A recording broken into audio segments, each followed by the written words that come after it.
Halo, kelas 8. Kembali lagi dengan Lausa. Nah, jadi kita langsung lanjutkan aja topik pembahasannya ya.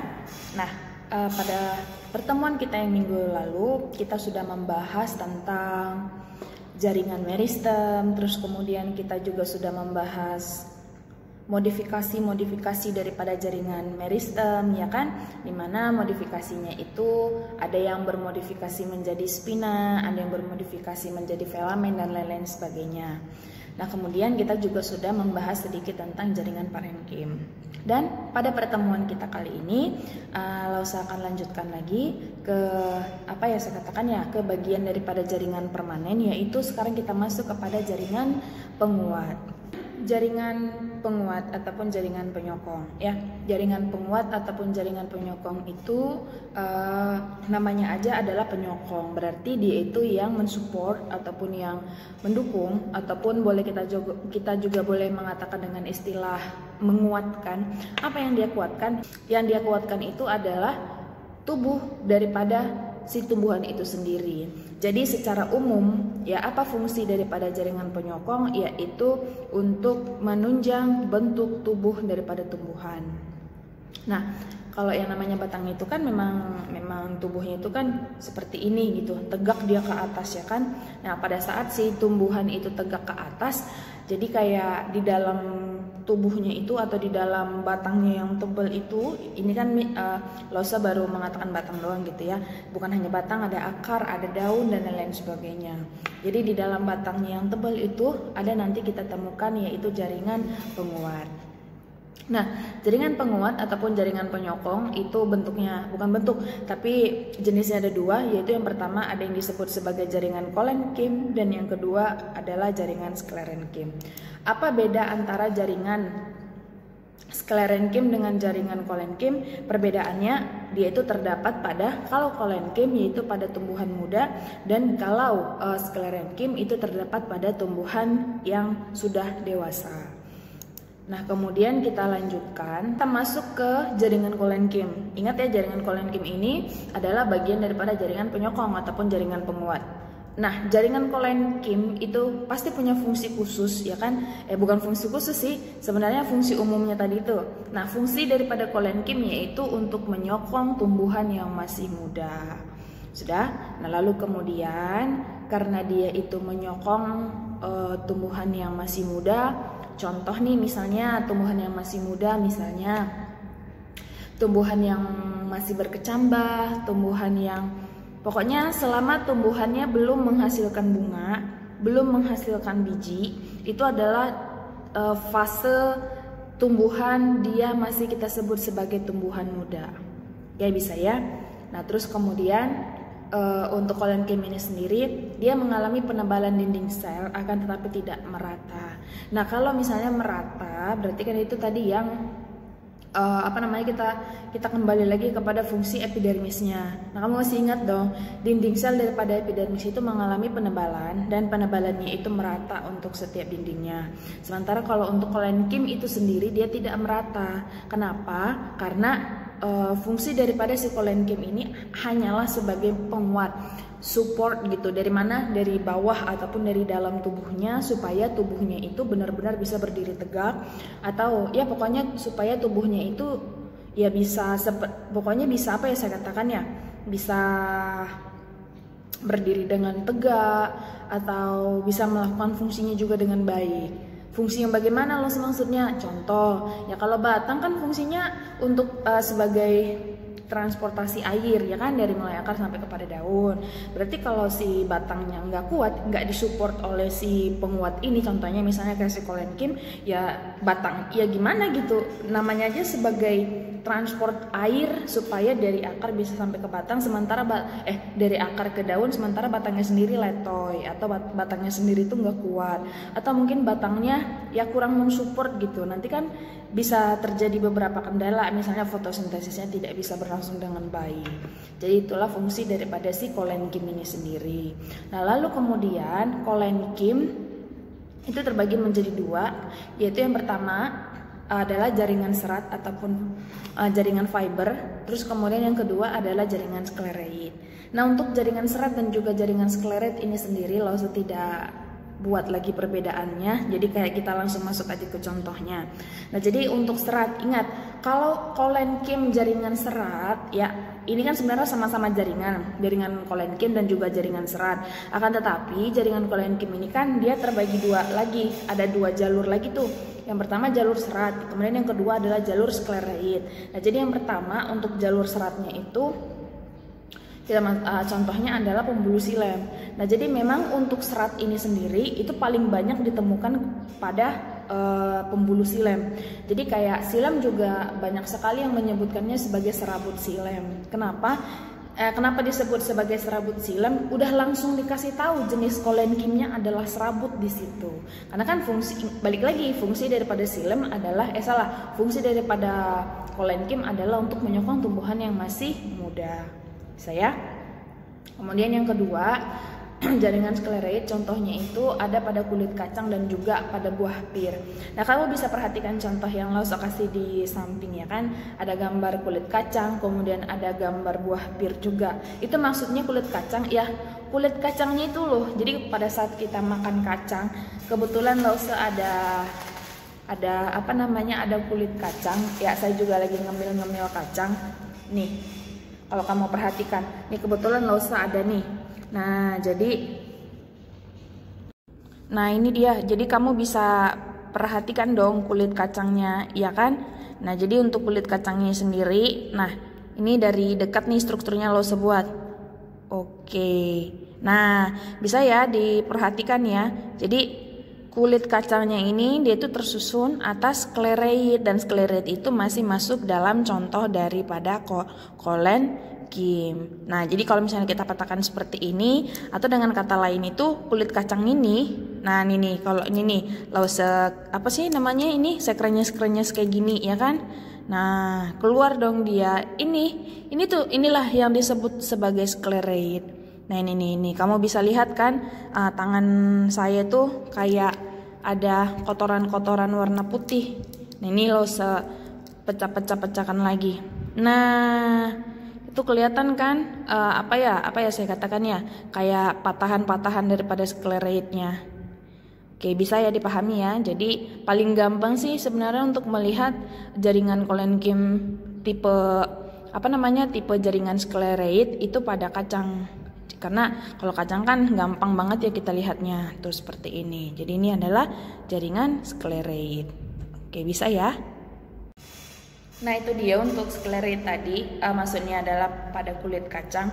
Dan kemudian untuk buah pir juga seperti itu. Maksud buah pirnya itu ya kulit pirnya itu. Kalau kita kulitin kulit pirnya, maka kulit pirnya itu masuk dalam kategori jaringan skleroid, yaitu bagian daripada kolenkim. Bisa ya dipahami. Nah, terus kemudian ada satu lagi gambar yang saya berikan. Seharusnya sih Lausa jelasin ini di awal ya kan. Nah, jadi pada gambar itu kalau kamu perhatikan ada Lausa buat tulisan xilem, phloem, epidermis, cortex, pit, cambium dan lain-lain sebagainya gitu ya. Nah, maksudnya Lausa di situ, maksudnya saya di situ adalah itu adalah gambar daripada jaringan pembuluh. Kedua gambar itu adalah gambar daripada jaringan pembuluh. Akan tetapi struktur penyusun daripada kedua gambar itu masih terdiri atas jaringan serat ataupun jaringan fiber.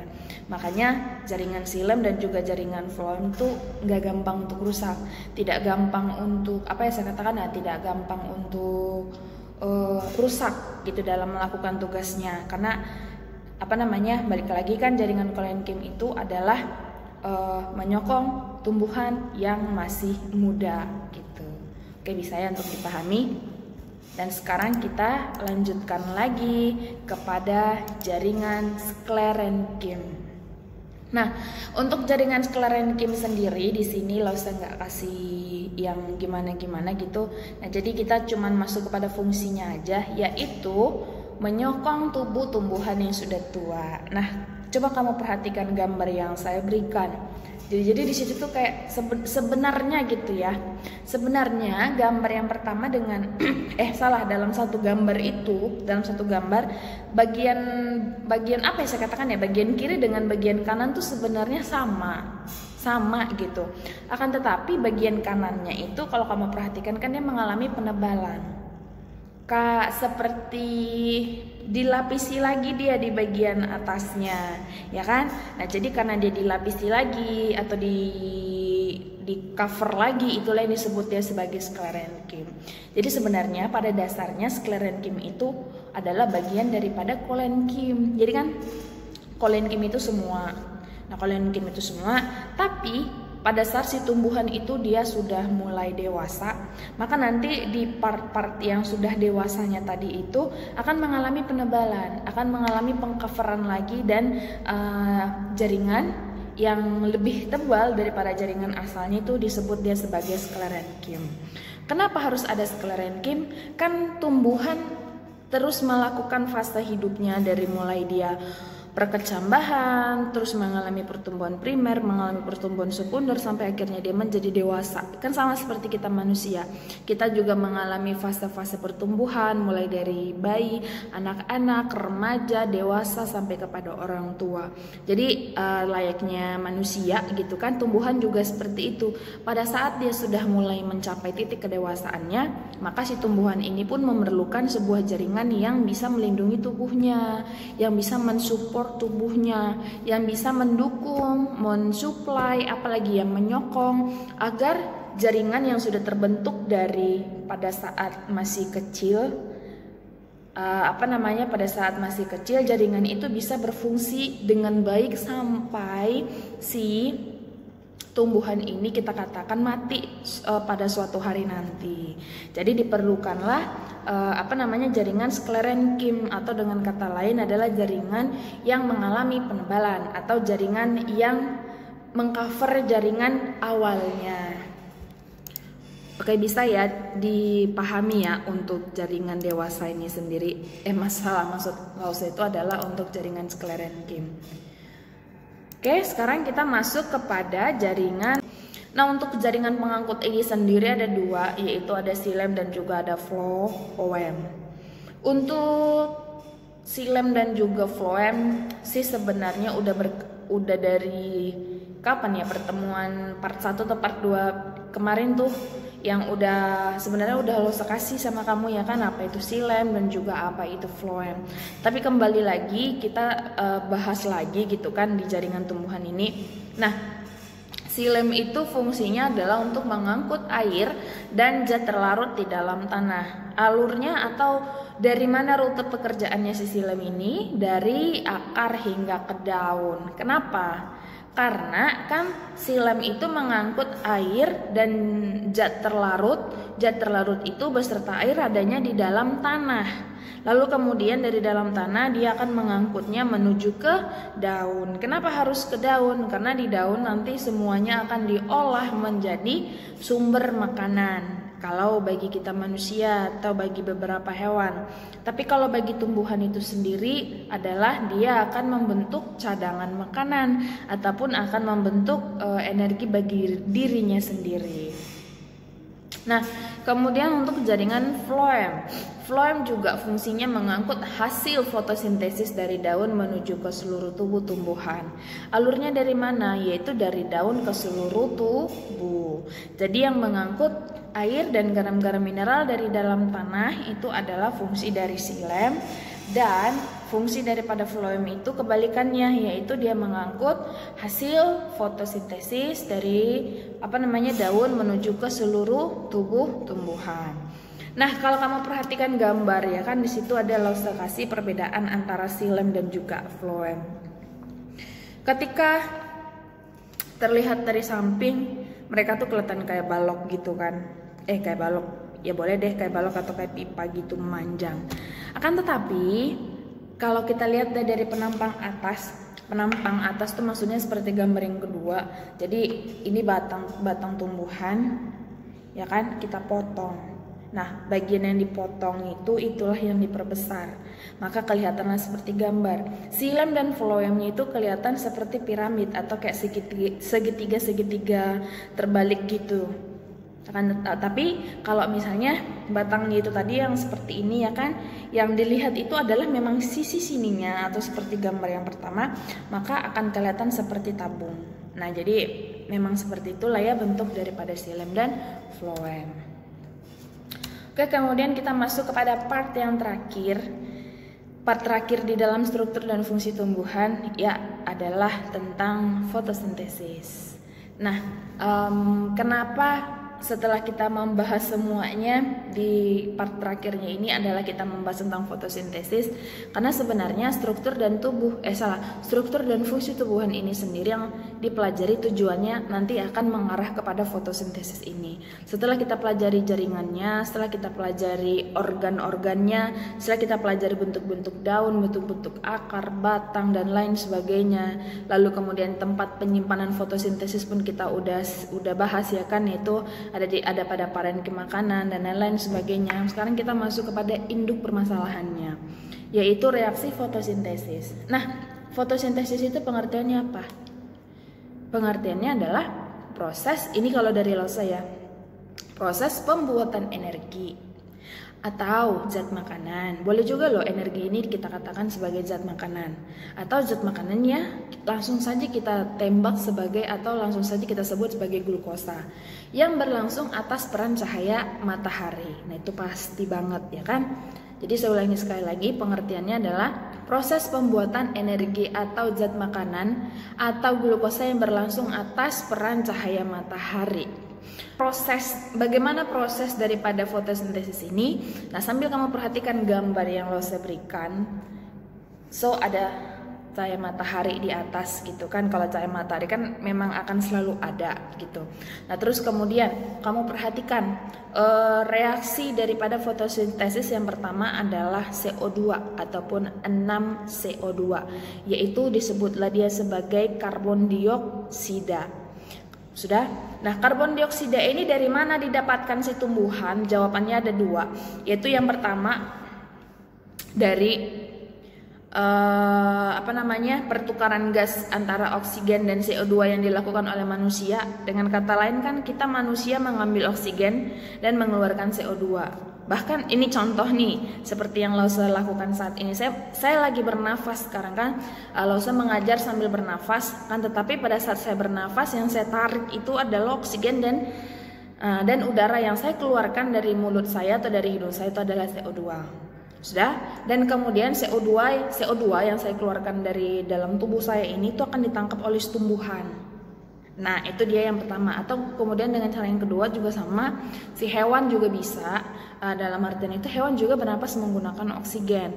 Lalu kemudian CO2-nya itu nanti akan ditangkap juga oleh si tumbuhan. Jadi 6CO2 itu diambil dari reaksi apa? Maka 6CO2 itu diambil dari reaksi respirasi. Kamu tahu dong respirasi itu pengertiannya apa? Respirasi itu pengertiannya adalah proses bernafas. Oke. Nah, terus kemudian ditambahkan dengan H2O. Nah, untuk H2O-nya sendiri ya kan? Untuk H2O-nya sendiri dari mana didapatkan? Ya pastinya dari dalam tanah. Sudah? Jadi CO2-nya itu dari proses respirasi makhluk hidup, lalu kemudian 6H2O-nya itu dari dalam tanah. Terus kemudian dengan menggunakan klorofil dan juga cahaya matahari. Klorofil itu apa? Klorofil itu adalah pigmen. Sudah? Atau dengan kata lain itu zat warna yang dimiliki oleh si tumbuhan. Nanti akan Lause kasih gambarnya, di mana zat ini ya benar-benar bisa mengubah CO2, 6H2O, sudah, zat hijau daunnya tadi ya. Zat hijau daun itu benar-benar bisa mengubah karbon dioksida dengan air dan ditambahkan dengan cahaya matahari. Jadi ibarat itu kayak klorofilnya atau zat hijau daunnya itu ibarat kata saya katakan ya, apinya gitu. Kualinya, wajannya gitu ya kan, wajannya apinya itu adalah sinar mataharinya sendiri. Nah, terus kemudian maka bahan-bahannya itu adalah karbon dioksida dan juga air. Maka nanti itu semua akan diolah gitu.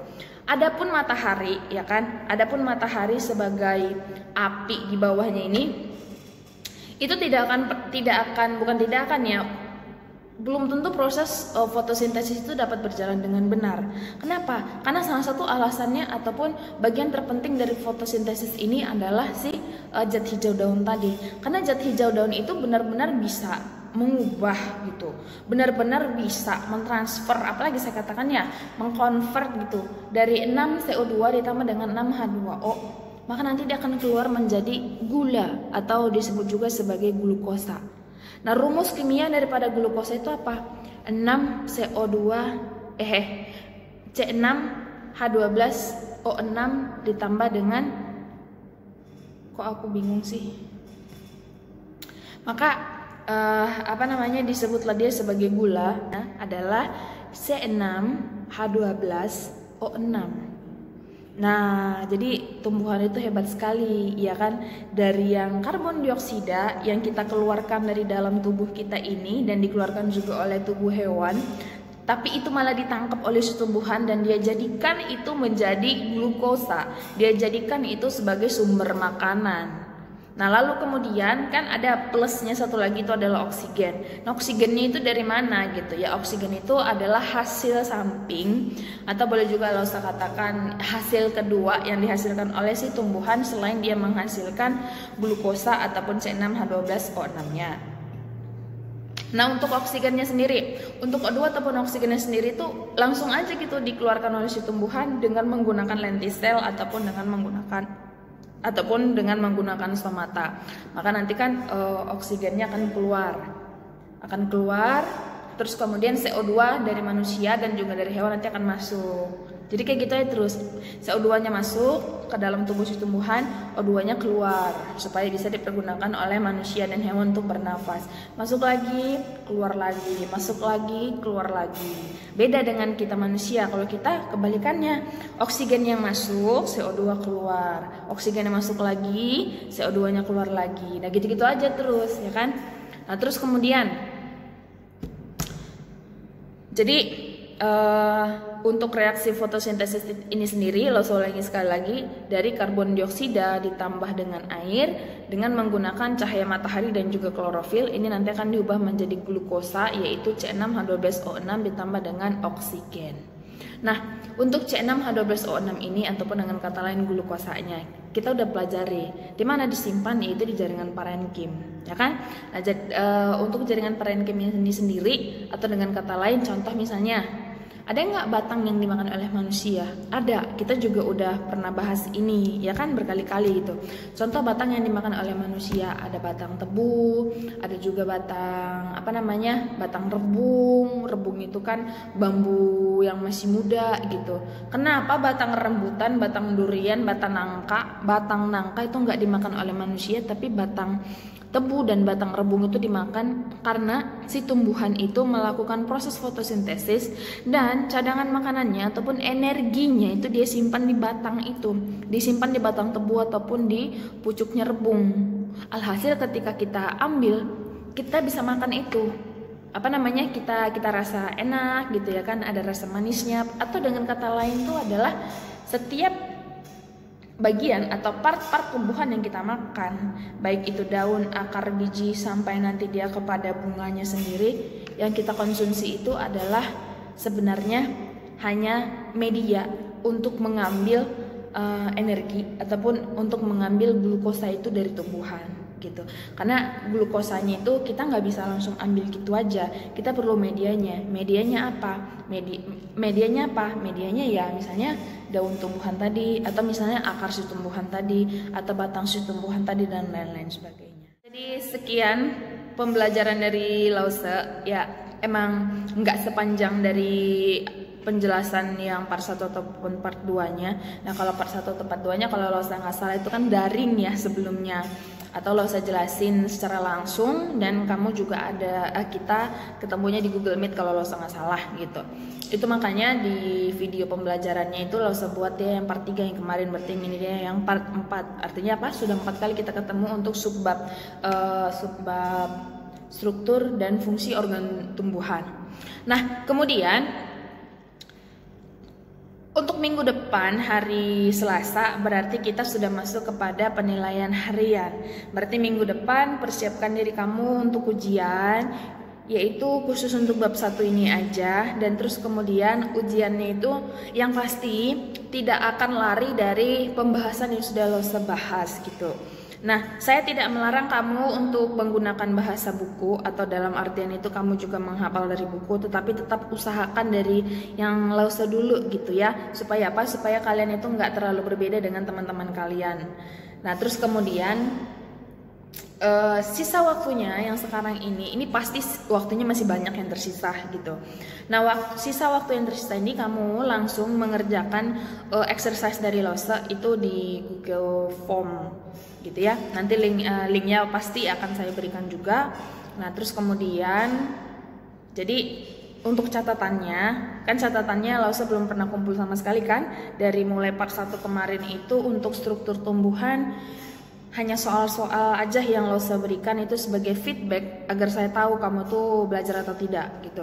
Nah, jadi catatannya itu dikumpulkan minggu depan. Jadi kamu punya waktu 1 minggu, benar-benar punya waktu 1 minggu untuk merapikan catatannya. Jadi tidak ada alasan tidak punya waktu untuk mengerjakan catatan, tidak ada alasan untuk mengatakan kalau ujiannya dadakan. Enggak, Lause sudah katakan 1 minggu, dan bahkan untuk catatannya pun kamu mencatatnya itu 1 minggu. Nah, kalau kamu bilang Lause kan banyak banget itu videonya, atau Lause banyak banget itu babnya kita gitu, setiap kali pertemuan ya kan sebenarnya saya tahu itu masih ada waktu-waktu yang tersisa. Salah sendiri kenapa kamu enggak catat dari awal gitu. Jadi catatnya itu jangan di 1 malam, mencatatnya itu bukan di 1 atau di 2 malam. Catatlah di setiap kali ada jam pelajaran biologi.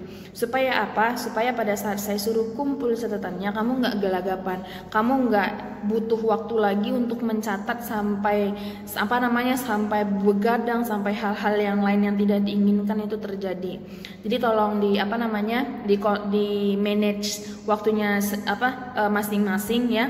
Jangan sampai merugikan dalam artian itu begadang, karena kamu sudah saya kasih waktu sebenarnya sangat lama untuk merapikan catatan dan juga untuk belajar tentang ujian daripada bab 2 ini. Oke, jadi itu aja notis dari Lause, dan sampai ketemu di pertemuan kita selanjutnya ataupun ketemu di minggu depan untuk PH-nya. Oke, jadi selamat istirahat. Terima kasih.